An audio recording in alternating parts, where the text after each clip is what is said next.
دیکھیے میں اکثر آپ لوگ کو سکھاتی ہوں کہ جس کی شیپ جیسی بنی ہوئی ہو اللہ کے حکم سے وہ اس چیز کے لیے بہت اچھا ہے.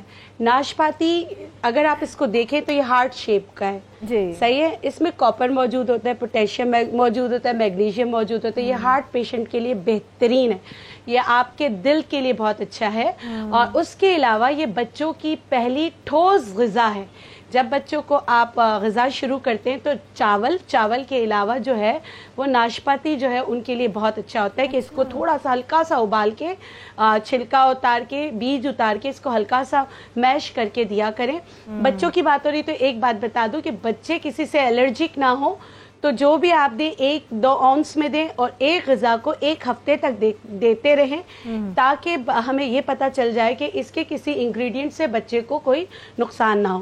جیسے میں نے شیپ کی بات کی, اگر یہ دل کے لیے اچھا ہے, دل کو تقویت پہنچاتا ہے تو یہ اینٹی ڈپریسنٹ ہے, ڈپریشن کو دور کرتا ہے, حاملہ خواتین کے لیے بہت اچھا ہے. اس کے علاوہ پیئر کے بہت سارے جو ہے بیوٹی میں بھی اس کے بہت ساری چیزیں بنتی ہیں, نائٹ کریمز بنتے ہیں, بچوں کے لیے بہت اچھا ہوتا ہے.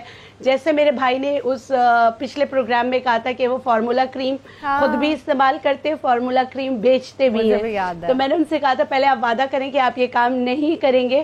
تو ناشپاتی ان کے لیے بھی اچھا ہے کہ ناشپاتی کا صرف تھوڑا سا ہلکا سا ابال کے, ہلکا سا, زیادہ نہیں کیونکہ اس کا وائٹامن سی جو ہے وہ ایوپریٹ ہو جائے گا, ہلکا سا ابال کر پھر اس کو جو ہے چہرے پہ لگائیں تاکہ آپ کے جو اسپائڈر وینز ہے وہ بھی صحیح ہو جائیں اور جو آپ نے اپنی جلد کو نقصان کیا اس کو ریپیئر کرنے میں بھی پیئر جو ہے آپ کے کام ہے.